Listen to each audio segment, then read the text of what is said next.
keep dreaming, because that ain't the truth. I know my skill level has gone way up, even in the last camps, and I'm getting better. So I'm excited and confident to go in and not necessarily prove those people wrong, but prove my support correct. That's always my goal. At the time, I thought, maybe I won't be able to do this again. For sure, that was in my thoughts. Was I thinking of not making the walk, or maybe the roll if I was in a fucking chair? Never.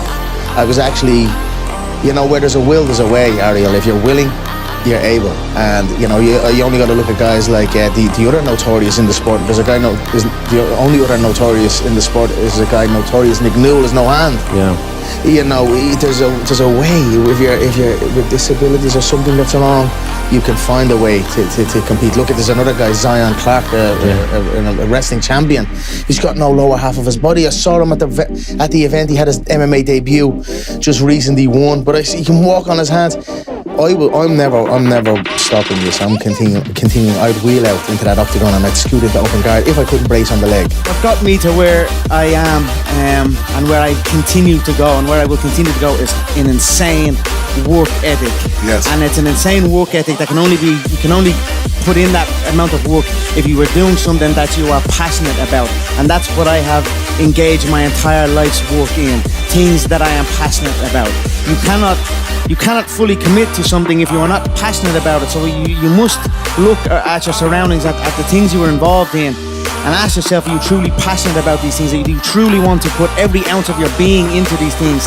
And I am blessed, truly blessed by something. I am not sure what it is, but I am blessed that I was able to find my passions, the fight game, the whiskey game, the fashion game, the fitness game. Yes. These are my true passions, and I am going down these avenues that these avenues that the fight game has opened up for me. I'm going down them at 100 mile an hour with no brakes and full confidence in what lies ahead, and great things are happening.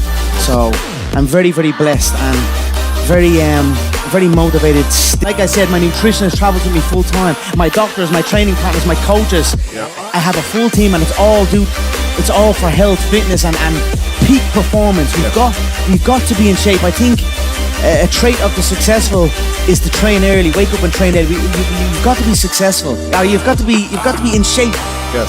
To be, you've got to be in shape physically to be in shape mentally. I wish for consistency. I'm working for consistency. Like I said before, I've had this on-off thing for a couple of years, and it's been frustrating. But be it for different reasons. But I'd like to just get past that and just get into this consistency, bracket. And I feel I will. I feel I can, and I'm excited for it. When you get yourself into such a great spot physically and mentally and in incredible condition, and then something happens and it's tough. But tough times make good times. So I took it on the chin. I stayed focused. I stayed on my work, and now I'm back. I'm ready to go. It's very, very tough. Very long days. What it actually done for me, which I'm happy with, is it made me feel like everything else was easy. See, right now what I'm doing a lot of work going around, and the Ultimate Fighter, there's a lot of work. Even training camp and all the rest of it, all of that pales in comparison to the work that it takes to make a movie. And that took me back, to be honest, because I was not anticipating the amount of work it would take. It's active. There's full fight scenes, and I'm doing the stunts, I'm jumping through the air, I'm throwing guys over bars, and I'm smashing glass bottles, and I don't want to give away too much, but we put some magic on the stuff, and I'm in this one in the ocean, everything, the whole shebang, jumping off speedboats, and it was a crazy one. And then you're doing this for 15, 16 hours a day, and then you go home and it's like, okay, you're up in 4 hours or 5 fucking hours. I'm saying, I'm not even getting home. What you mean? I need fucking rest. My body's sore now. I need to just relax for a minute. Give me a minute.